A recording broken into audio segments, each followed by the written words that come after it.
Der ist nicht schlecht. Der ist eher schwierig. Tore Hellström. Dich kriege ich auch noch. Verboten neu, verboten gut. Verbotene Liebe. Jetzt auch täglich in der App.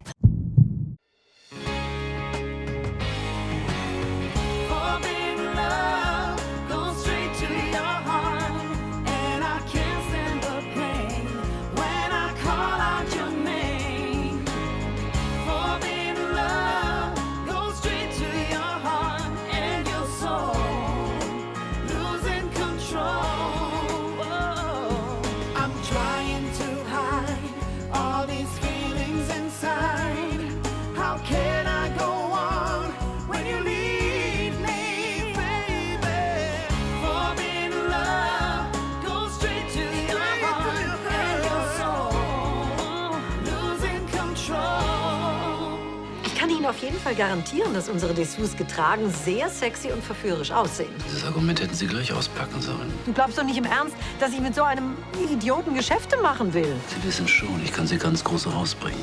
Elisabeth, wir haben es doch gar nicht nötig, uns mit so jemandem einzulassen. Und wir waren uns doch darüber einig, wir machen es so, wie es uns gefällt und lassen uns von niemandem dreinreden.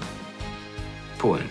Du musst Tanja doch nur regelmäßig Bericht erstatten. Ansonsten hast du vor Ort völlig freie Hand. Das ist jetzt nicht dein Ernst, oder? Tanja will etwas und Sebastian tut alles dafür, dass sie es auch bekommt. Das lässt du dir gefallen? Das habe ich nicht gesagt. Du denkst natürlich, du wärst genau der Richtige. Ich mache einen guten Job. Glaubst du ernsthaft, mich interessiert dein Gejammer? Ich hole mir den Job, der mir zusteht. Und ich weiß auch schon, wer mir dabei hilft.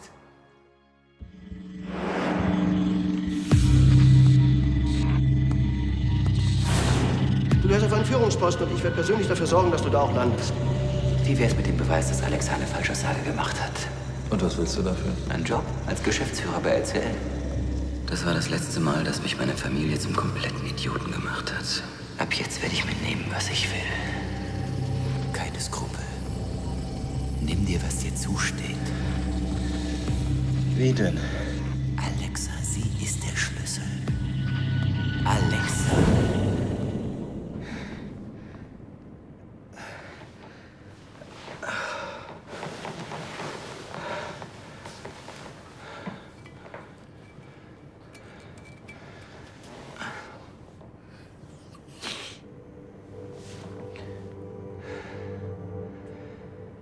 Alexa. Du hast echt keine Ahnung, was Sascha mit uns vorhat, ja? Nur was von Feinheiten gesagt. Entschuldige mal, ihr werdet nackt vor irgendwelchen fremden Menschen tanzen. Über welche Feinheiten muss man da reden? Keine Ahnung. Hat er wenigstens gesagt, wie lange das dauert? Ich kann nicht andauern, das Bahnhof zu machen. Kim kommt mir auf die Fährte und ich habe schon sämtliche Ausreden verbraten. Sogar die schlechten. Wie wär's, wenn du einfach die Wahrheit sagst? Das sagt sich so leicht. Weißt du, Ansgar sitzt unschuldig im Gefängnis und keiner weiß, ob er da je wieder rauskommt. Das macht's einfach fertig. Ich kann dir das nicht zumuten. Klar. Und für, hey Schatz, wart nicht mit dem Essen auf mich, ich bin heute mal strippen, dafür war auch noch keine Gelegenheit. Wie wär's mit, hey Schatz, meine Kumpels strippen und ich sitze daneben und mach blöde Sprüche? Olli, jetzt mach mal einen Punkt. Wir machen den ganzen Scheiß nur, um deinen Arsch zu retten, ja? Aber so eifersüchtig wie Kim ist, soll dies nicht über 3 Ecken erfahren. Ja, 2 würden schon ausreichen, dann flippt die aus. Hi, du? Hast du meine rote Tasche gesehen? Da muss mein Perso drin sein. Dieser Spacko von der JVA wollte mich nicht reinlassen, weil ich bloß meinen Führerschein dabei hatte. Aber mal ganz ehrlich, als würde der Typ mich nicht langsam mal kennen. Weißt du, da guckt er mich an und sagt zu mir, ohne gültige Papiere, kein Pläusche mit Daddy, sag mal, geht's noch? Jetzt willst du Luft holen. Nichts Luft holen. Mein Vater sitzt im Knast und solange Sebastian nichts auf die Reihe bekommt, muss ich für Ansgar da sein. Gut. Da. Was da? Deine Tasche ist da. Ach so, da.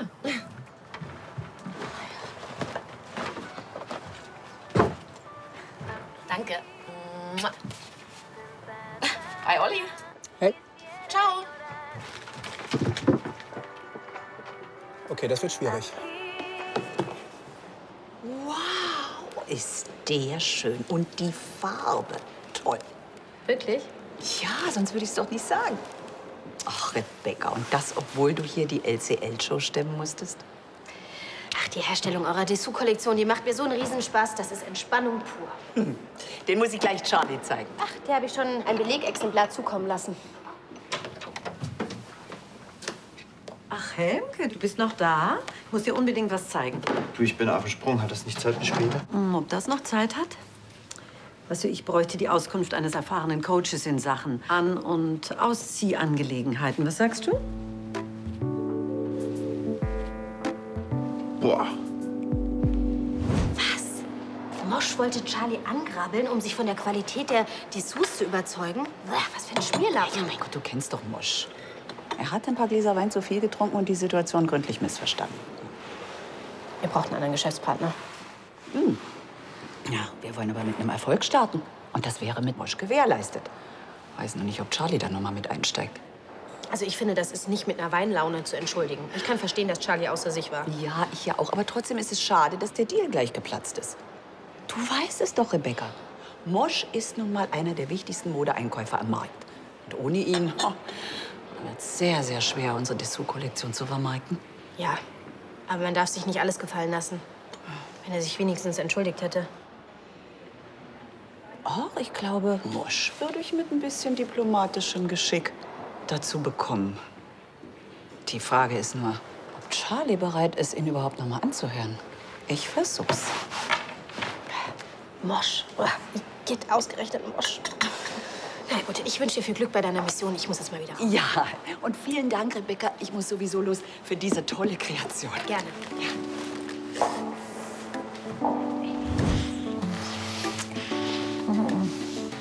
Aber Herr Kommissar, ich dachte, die Pflicht ruft. Ich finde, so viel Zeit muss sein. Aber nicht, dass irgendwelche Kriminellen wegen mir ungeschoren davonkommen. Soweit ich weiß, ist keine Gefahr im Verzug. Und diese Leibesvisitation hat definitiv Vorrang.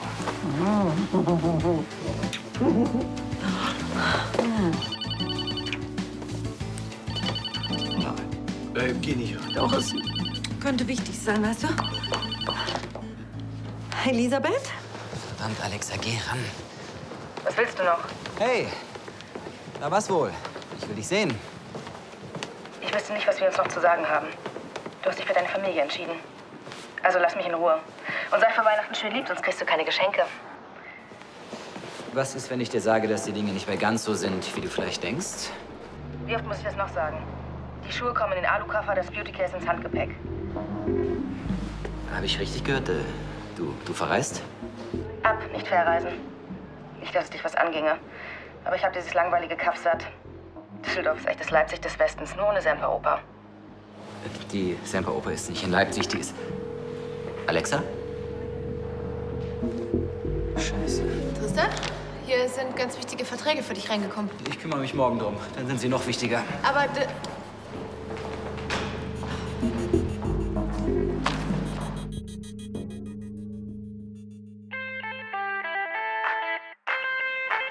Wie, und Sascha hat dir auch nicht gesagt, was er mit uns trainieren will? Ich habe keinen Schimmer, ehrlich. Was ist denn los mit dir? Ach, ich habe mich die Nacht nur verlegen oder sowas. Das ist doch schon nach dem Aerobic-Schmerzen. Ey, ist das wieder dein Rücken? Ich würde langsam mal ein bisschen was dagegen machen. Nein, das ist nichts. So ein bisschen Schmerz ist ganz gut. Man muss hart zu sich und seinem Körper sein. Das überträgt sich dann aufs Publikum. Ah, verstehe. Emilio, wie sieht's aus? Hast du deiner Frau endlich gestanden, dass du untenrum blank machst? Und ohne müsstest du doch gewöhnt sein. Ich meine, Kim hat doch sowieso die Hosen bei euch an. Aber zu, manchmal muss man auch den richtigen Moment abpassen. Ja, dann kommt's besonders gut. Also das heißt, du hast Charlie also gestanden, dass du Tanzlehrer bist? Ja, dann hat sie wieder die heiße Katze rausgelassen. Kein Kommentar. Komm, Emilio, sag mal. Kein Kommentar. Ich wollte es ihr sagen, aber die richtige Gelegenheit war noch nicht da. Naja, bisher hast du eh nicht so richtig mitgemacht wegen deinem kaputten Knie. Also dürfte eine kurze Beichte werden. Na, ich habe eben aber auch schon gesagt, dass es keinen Sinn hat, noch zu warten. Ja, ich weiß. So, wo bleibt denn Sascha jetzt eigentlich? Ich will mal wissen, wo dieser Betriebsausflug hingeht. Also Schmeckt meiner der Kaffee Meinung noch? nach geht der für dich zum Orthopäden. Ernsthaft. Hey, Coach, ich bin fit. Nein, bist du nicht. Und wir können uns nicht leisten, dass noch jemand ausfällt. Komm. Aber ich komme wieder. Der eine hat Rücken, der andere hat Knie. Am besten treten wir gleich im Krankenhaus auf. Von Sascha. Er hat eine Adresse geschickt, da sollen wir hinkommen. Oh, der Penner, ich habe extra Kaffee aufgebrüht. Kommt, Jungs. Setz dich doch.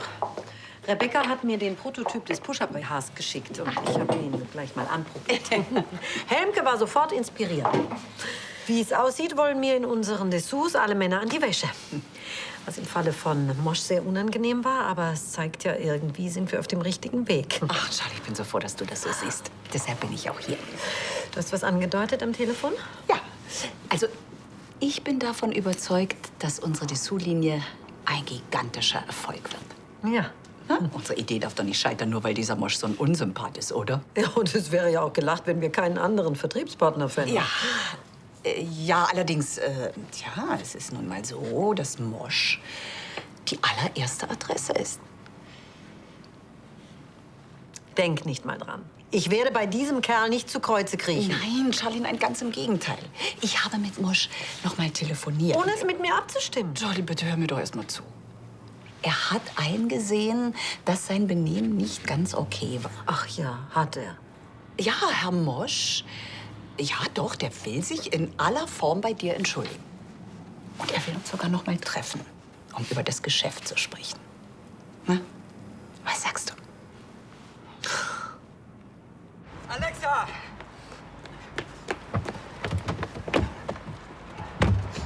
Frau Berg, sich zu sprechen. Für mich schon.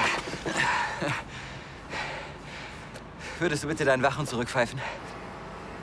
Hast du mich vorhin am Telefon nicht verstanden? Ich bin fertig mit dir. Aber ich nicht mit dir. Das ist dein Problem. Lass mich in Ruhe.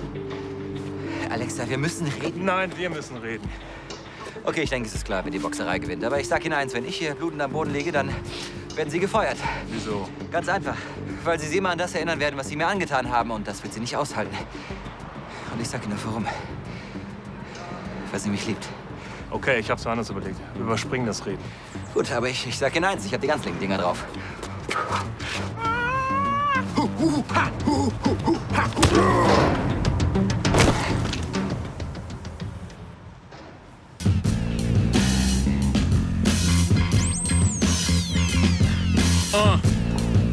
I just want a Picasso in my casa, no my castle. I'm a casa. Es ist wirklich blöd, dass Andi nicht kann. Emilio, da musst wenigstens du einspringen. Ja, ja. Sascha, wo genau sind wir hier? Hey! Ne? Na? Alles klar? Leute, das ist Sandy, eine ganz gute Freundin von mir und dazu eine verdammt gute Stripperin. Wir dürfen hier heute proben, solange der Laden zu ist, also los. Moment, ich habe das jetzt so verstanden, dass wir gleich auf die Bühne gehen und tanzen sollen. Nicht nur das, wir kriegen sogar eine Privatstunde. Sorry, Coach, aber ich dachte, ein bisschen professionelle Hilfe würde uns gut tun. Kommissar Helmke. Hey, Sandy! Mensch! Lang nicht mehr gesehen. Ermitteln Sie? Nee, wir sind quasi privat hier. Und es wäre mir ganz recht, wenn die Sache mit den Jungs und mir, wenn die unter uns bleiben könnte. Sie wissen doch, hier gelten die Las Vegas-Regeln. Was in Vegas passiert, bleibt in Vegas. Ah. Ihr kennt euch schon? Ich war ein paar Mal hier. Beruflich. Klar. Aber der Club ist sauber. Keine Prostitution, keine Drogen, also macht euch keine Sorgen. Ja? Na, dann können wir ja loslegen. Ja, das macht die Entscheidung ja wesentlich leichter, meine Frau anzurufen. Hey, Schatz, ich mache jetzt übrigens in einer Männerstrip-Gruppe mit und bin gerade in der Table Dance Bar. Ach komm, das Helmke gehört. Der Laden ist sauber. Mann, jetzt hab dich nicht so. Ja. Vielleicht hast du recht und es könnte ganz witzig werden. Also, worauf wartest du? Wer ist denn der Latino-Schnuppel da?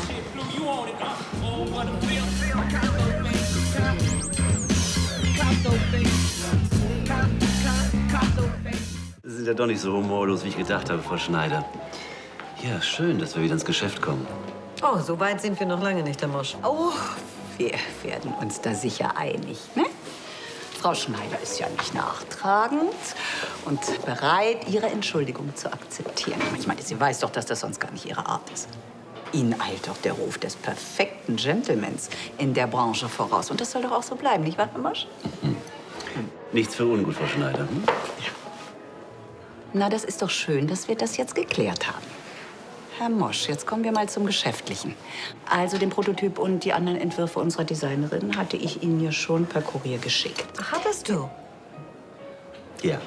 Da sind wirklich ein paar sehr schöne Stücke dabei. Und ich bin weiterhin bereit, die Kollektion in meinen Vertrieb aufzunehmen. Allerdings, die Konditionen müssen wir wegen der Verzögerung natürlich noch mal neu verhandeln, nicht wahr? Sehr fair von Ihnen, das von sich aus anzusprechen. Man wird sich um unsere Dessous reißen. Ja, richtig. Deshalb bin ich auch bereit, Ihnen eine größere Stückzahl abzunehmen, aber Sie müssen mit dem Preis runtergehen. Hm? Na, das ist doch ein Arrangement, mit dem alle zufrieden sein können, oder, Charlie? Ich denke schon. Also Sie wollen die gesamte Kollektion, Herr Mosch? An was für eine Stückzahl haben Sie denn dabei gedacht? Ich würde sagen, doppelt so viel wie ursprünglich vereinbart. Allerdings müssten Sie von dieser Moppel-Idee weg. Ich brauche Zero Size bis 38. Wie bitte was? Um die 40, das ist Kassengift, das versorgt mir die ganze Kollektion. Meine Damen, ich mache Mode für Frauen und nicht für Nilpferde. Hier. Ich will nicht, dass du mir die Sitze versaust. Würdest dir was ausmachen, wenn du mir das Blut abtupfst? Ich lasse mich nicht von einem Typen verführen, dessen Nase aussieht wie eine matschige Aubergine. Also das heißt, wenn ich es schaffe, die Blutung zu stoppen, dann könnten wir beide... Das habe ich nicht gesagt. Aber gedacht. Es war ein Fehler, dich gehen zu lassen. Es tut mir leid. Tja, es gibt Typen, die kommen zu früh und andere, die kommen zu spät. Mit beiden will ich nichts zu tun haben. Hey, ich blute. Das ist doch Strafe genug, oder nicht? Sag mal, glaubst du, damit ist es getan? Mit meiner Hilfe hättest du deine sogenannte Familie fertig machen können. Du hättest alles haben können. Aber du hattest nicht die Kraft, dich aus ihrer falschen Umarmung zu befreien. Glaubst du, das ist sexy? Ich weiß, es war einfach der falsche Zeitpunkt. Und jetzt ist der richtige Zeitpunkt plötzlich da? Ja. Warum? Ohne dich würde ich mich zu Tode langweilen.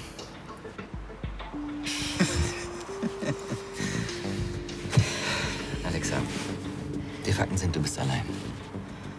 Du hast niemanden außer mir. Und das weißt du auch. Soll ich ihn rauswerfen? Sagte ich schon, dass sie gefeuert sind?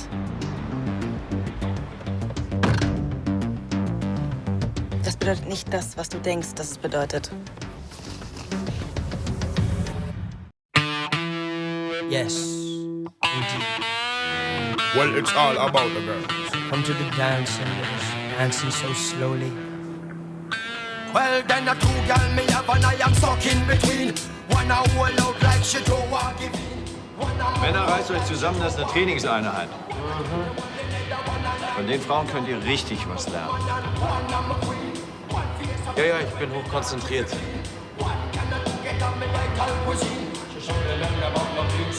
Oh, wie macht sie das bloß?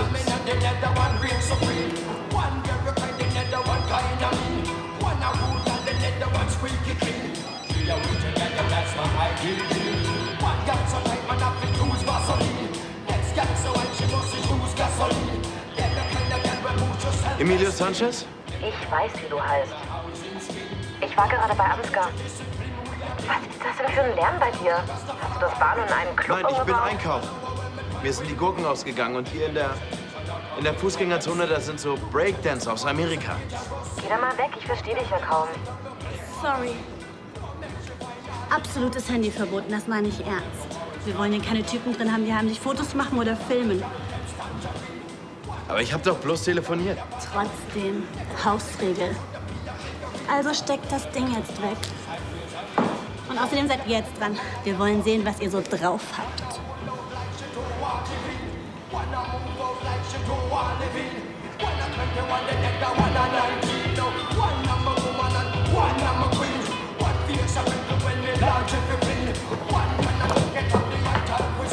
Herr Mosch, unser Dessous-Label ist nicht irgendeine Wäschekollektion. Wie süß, meine Damen, wie süß. Machen Sie Mode für Kegelrobben und Wale? Unsere Kollektion wendet sich an die anspruchsvolle, elegante Dame, die ihre Weiblichkeit gekonnt betonen will. Und was hat das mit Übergrößen zu tun? 38 plus ist keine Übergröße. Durchschnittliche deutsche Frau trägt 42. Aber Durchschnitt ist genau das, was ich nicht möchte. Jetzt kommen Sie mir nicht damit, dass es frauenfeindlich ist, ja? Aber meine Kundinnen möchten nicht mit Moppeln assoziiert werden. Das ist aus geschäftlicher Sicht viel zu kurz gedacht, beziehungsweise viel zu schmal. 5, höchstens 10% unserer Zielgruppe tragen diese Größe. Ich bin davon überzeugt, dass gerade die üppige Frau, hören Sie mir zu, Herr Mosch, dass die bereit ist, sehr viel Geld für figurschmeichelnde Dessous auszugeben. In High-End-Boutiquen sind Dragoner nicht erwünscht. Meine Damen, Sie können gerne in unseren gemeinsamen Vertrag schauen, Absatz 4, Passus 2. Die Größenauswahl obliegt den Kunden, also erwarte ich, dass Sie ordern, was ich bestelle. Ansonsten kann ich gerne in der Branche kundtun, dass die Damen unzuverlässig und unprofessionell sind. Tun Sie doch, was Sie nicht lassen können. Elisabeth, entschuldige, in diesem Fall muss ich Herrn Mosch recht geben. Ja, natürlich. Er als der Kunde hat durchaus die Freiheit, nur diese Salatgrößen zu bestellen. Und selbstverständlich werden wir das liefern, was zu Ihnen und Ihrer weiblichen Kundschaft passt, Herr Mosch. Sehr schön.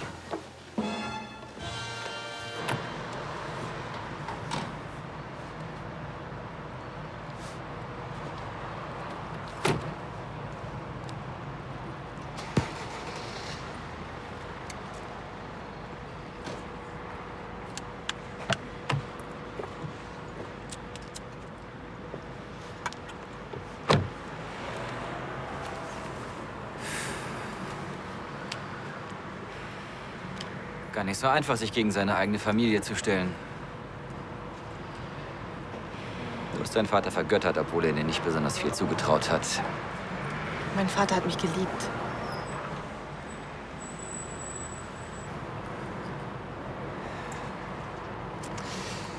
Ach, vielleicht bin ich auch einfach ein sentimentaler Idiot.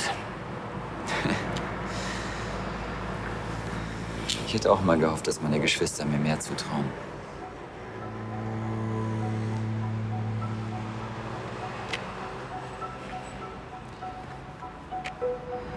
Mit dir zusammen kann ich diesen Haufen fertig machen. Ich liebe es, wenn du romantisch wirst. Heißt das jetzt, wir beide sind intim?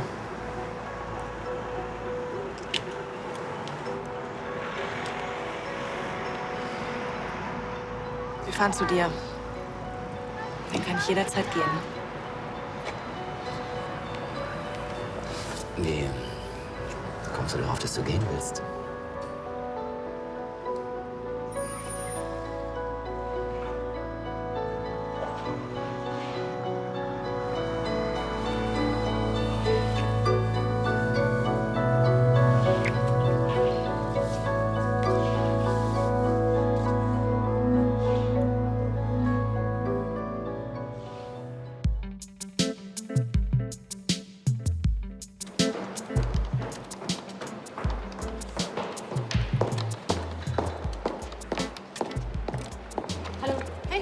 Wie geht denn noch mal diese leckere Penne Arrabbiata, die du immer gemacht hast?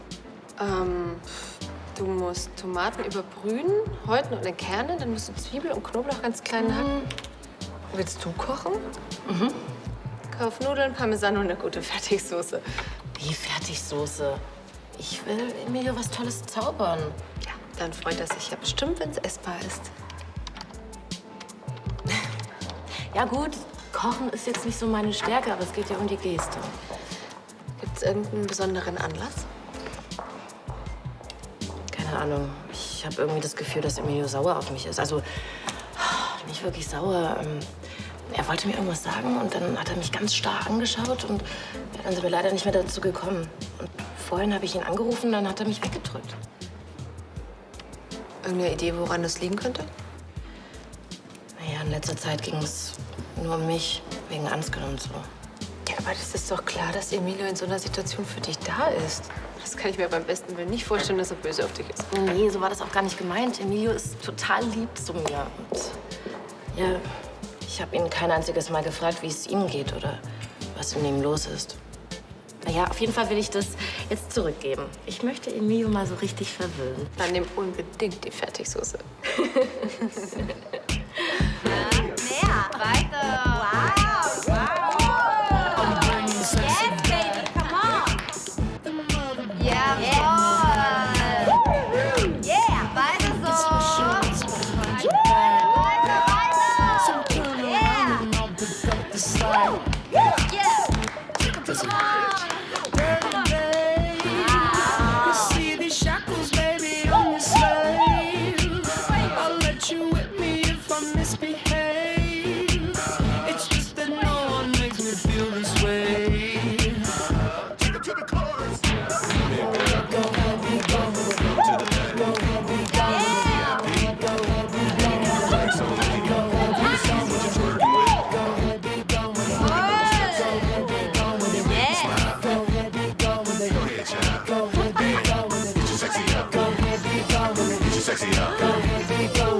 sexy out. Get your sexy out. Get your sexy out. Get your sexy out. Get your sexy out. Das war doch schon gar nicht schlecht. Das Wichtigste ist, die ganze Zeit Körperspannung halten. Das ist wirklich das Wichtigste.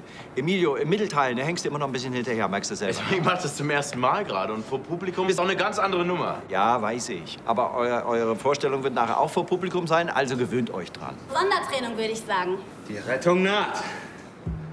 Den übernehme ich. Du hast doch nichts dagegen, oder? Nein, wieso sollte ich? Sehr gut. Dann üben wir jetzt erstmal den Hüftschwung. Dazu stellen wir uns hinter euch und führen euch an der Hüfte. Okay? Und zwar so. 1, 2 und links und rechts. So, links und rechts und links und rechts. Und 1, 2 und links. Rechts und links, rechts. Ride clean, fix your hair in my crown. Bad bitch, H-Town. Keep it trill, y'all. Das sind aber nicht meine Hüften, ne? Ich weiß, aber das macht dir doch nichts aus, oder? Habe ich eigentlich erwähnt, dass ich verheiratet bin? Oh, hab ich eigentlich erwähnt, dass ich da total tolerant bin? Nein, das nicht.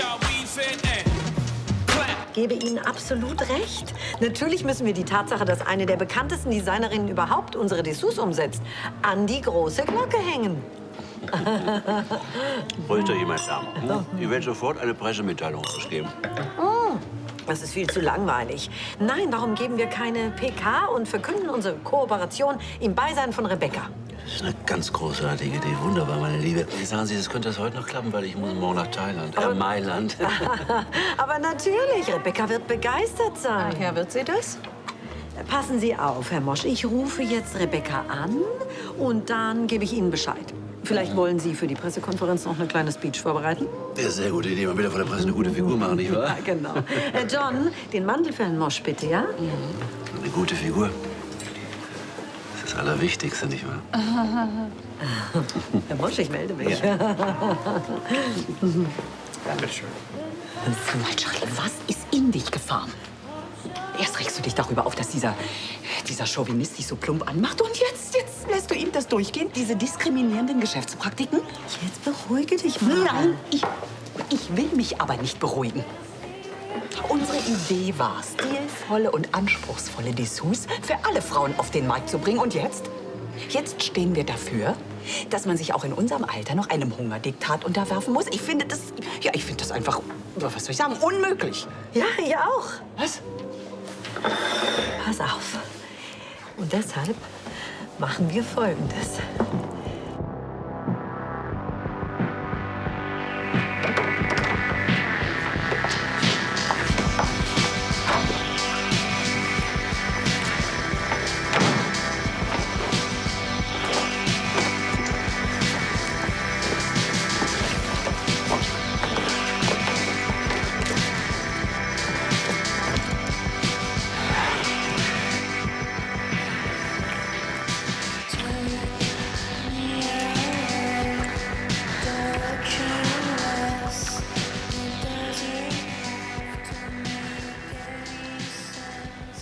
Alles in Ordnung?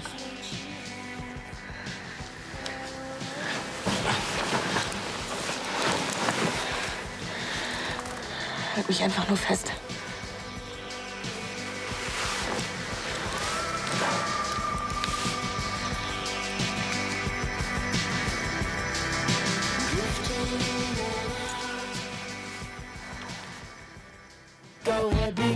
Drinks on me. Let me see what you're twerking with. Go ahead, be gone with it. Look at those hips. Go ahead, be gone with it. You make me smile. Go ahead, be gone with it. Go ahead, child. Go ahead, be gone with it. Get your sexy up. Go ahead, be gone with it. Get your sexy up. Go ahead, be gone with it. Get your sexy up. Go ahead, be gone with it. Get your sexy up. Go ahead, be gone with it. Get your sexy up. Go ahead, be gone with it. Get your sexy up. Go ahead, be gone with it. Get your sexy up. Go ahead, be gone with it. Get your sexy up. Ihr wart super. Jetzt ist aber Schluss. Ach, schade. Der Laden macht gleich auf. Wir müssen uns noch umziehen und schminken. Wir wollen euch nicht aufhalten. Mädels, ihr wart uns eine große Hilfe. Vielen, vielen Dank.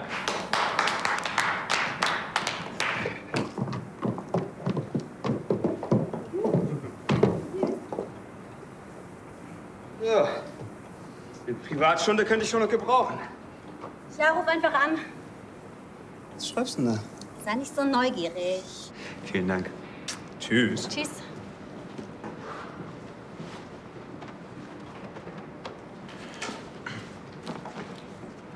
Hey, du Eheknochen. Ein harmloses Küsschen zum Abschied kriege ich doch noch. Klar. Gut, dann, hat mir Spaß gemacht und, tschüss. Deine Lehrerin hat dich ja ganz schön angebaggert. Teil der Show. Los, komm. Ja.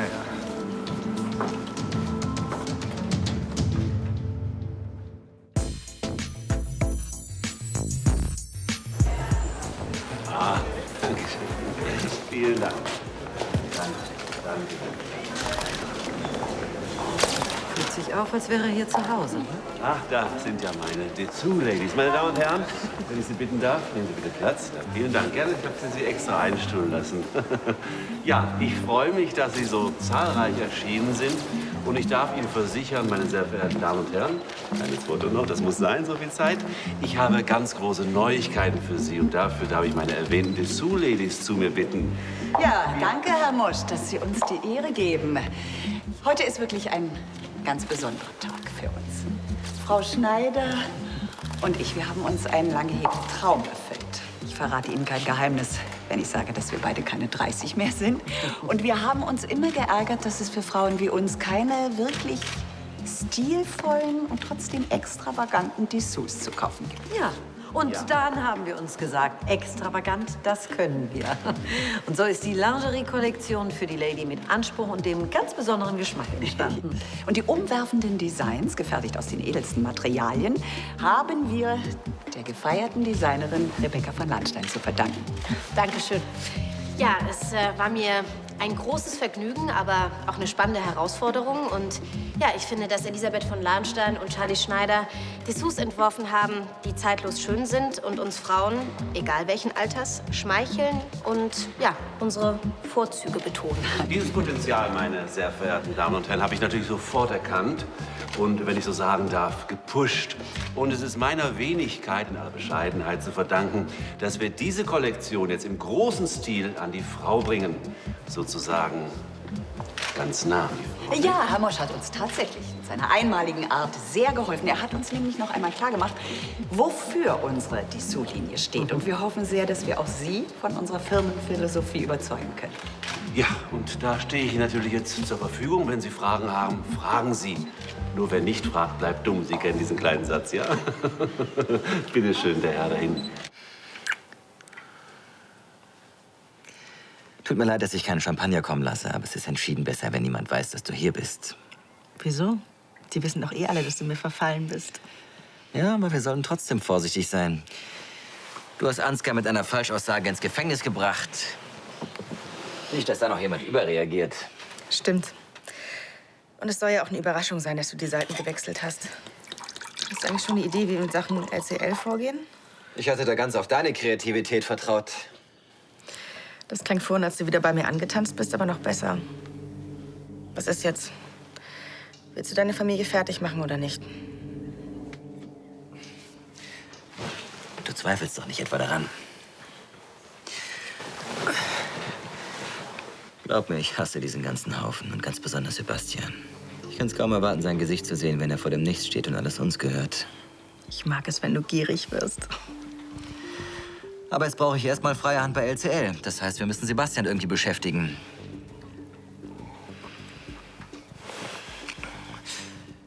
Er ist Ansgars Anwalt. Vielleicht kannst du ja noch irgendwas an deiner Aussage schrauben, damit er vor dem Prozess richtig zu tun kriegt. Sag mal, wie stellst du dir das vor? Es war schon schwer genug, diesem Kommissar vorzumachen, dass ich am Tatort war. Wenn ich jetzt noch mit neuen Informationen komme, dann macht ihn das nur misstrauisch. Du könntest vor Sebastian zugeben, dass du gelogen hast, natürlich ohne Zeugen. Aber dann würde er sich ganz darauf konzentrieren, dich zu überführen. Sag mal, hast du einen Knall? Auch wenn ich es in Wahrheit nicht gesehen habe. Ansgar hat meinen Vater auf dem Gewissen. Ich will, dass dieses Schwein im Knast verrottet und seiner kleinen Nutte nachtrauert. Ich werde ganz sicher nichts tun, was meine Aussage unglaubwürdig macht. Entschuldige, du hast recht, das war eine blöde Idee von mir. Allerdings.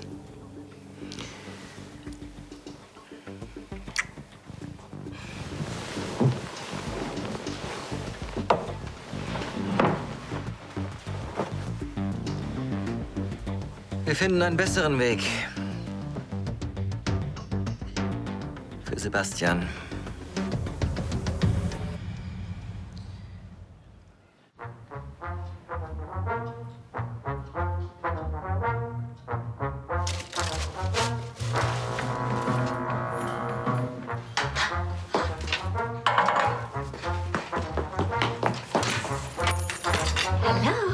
Hallo.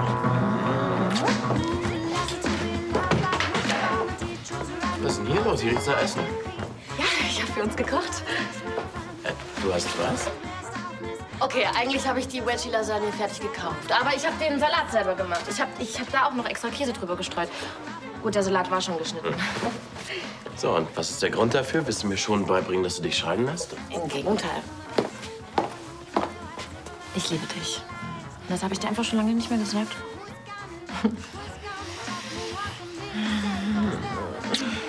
Okay, das gefällt mir.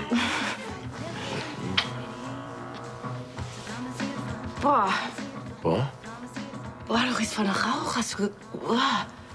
Ich war doch in der Stadt und dann habe ich einen Kumpel getroffen, der Rauchkette ist ganz schlimm. Okay. Also, das will ich aber mal ganz schön aus deinen stinkenden Klamotten befreien, hä? Okay, und was ist mit der Lasagne? Die braucht eh noch.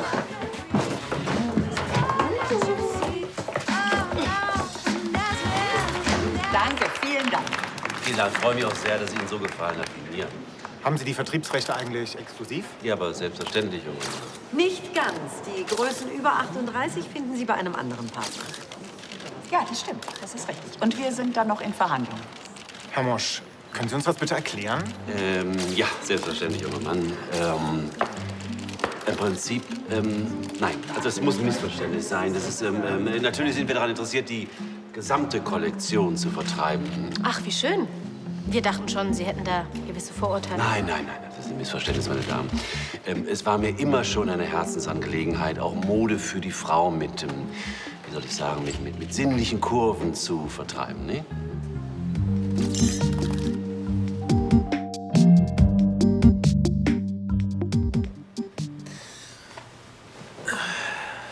Du schon wieder.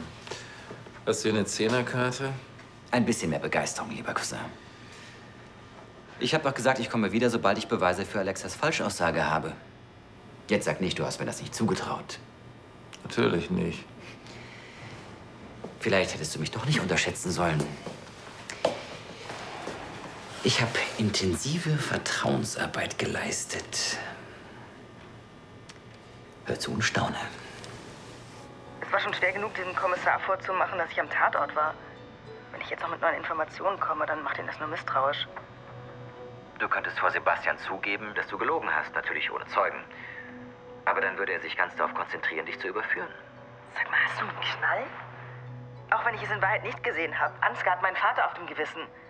Ich will, dass dieses Schwein im Knast verrottet und seiner kleinen Nutte nachtrauert. Glaub mir, ich hasse diesen ganzen Haufen und ganz besonders Sebastian. Ich kann es kaum erwarten, sein Gesicht zu sehen, wenn er vor dem Nichts steht und alles uns gehört. Ich mag es, wenn du gierig wirst. Jetzt kannst du nicht mehr zurück. Ich hab dich in der Hand, mein Schatz.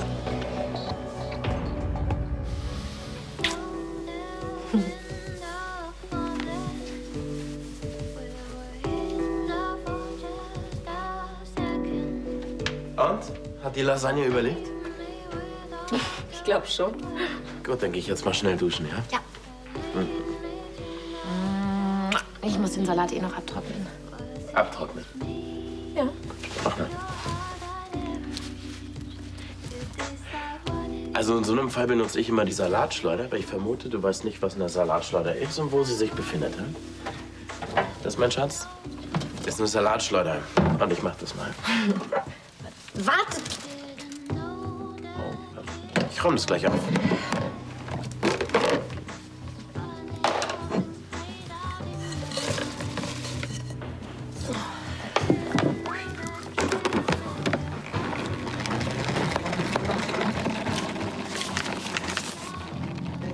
Falls du doch eine Lust auf einen Privatstrip kriegst. Sandy. Siehst du? Schon fertig. Was ist das? Wer ist diese Sandy, die gerne mal privat für dich strippen würde? Meine Damen, vielen Dank, jetzt reicht's. Dankeschön. Dankeschön, ich danke Ihnen. Vielen Dank. Ja, da haben Sie mich ja schön ausgetrickst, ne? Wir haben Ihnen geholfen.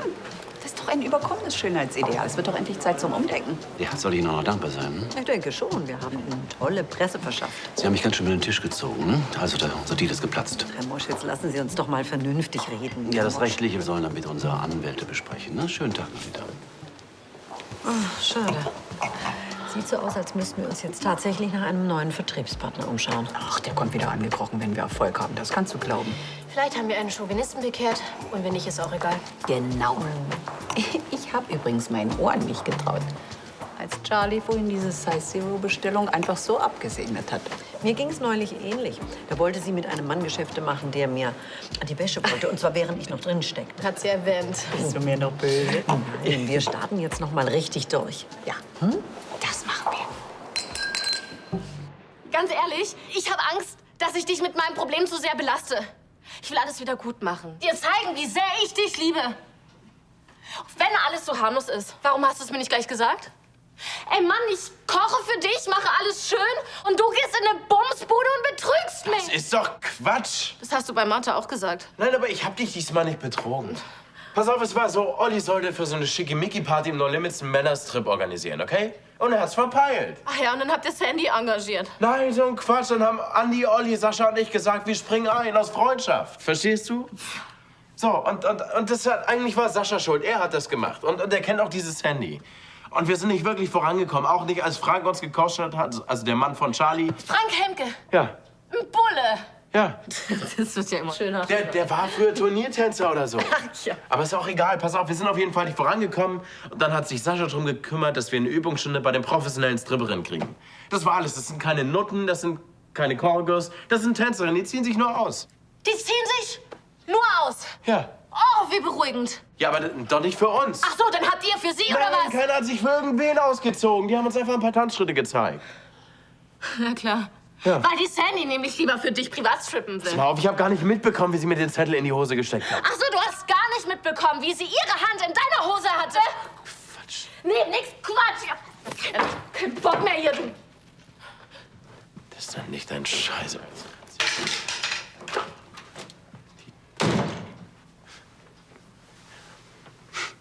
Ich kann mit dieser Aufnahme vor Gericht nichts anfangen. Das nützt mir nichts. Das ist mir auch klar. Aber du weißt jetzt, dass Alexa mir aus der Hand frisst. Na toll. Ich habe sie einmal dazu gebracht, ihre Geheimnisse auszuplaudern. Und ich werde sie auch dazu bringen, das Ganze vor Zeugen zu wiederholen. Dann komm wieder, wenn du sie soweit hast. Falsch. Ich habe bewiesen, dass ich liefern kann. Jetzt bist du dran. Du weißt, was ich will. Ich bin der Einzige, der dich aus diesem Loch hier rausholen kann. Wenn ich deine Unschuld beweisen soll, dann schmeiß Sebastian raus und mach mich zum Geschäftsführer von LCL. Jetzt. Deal.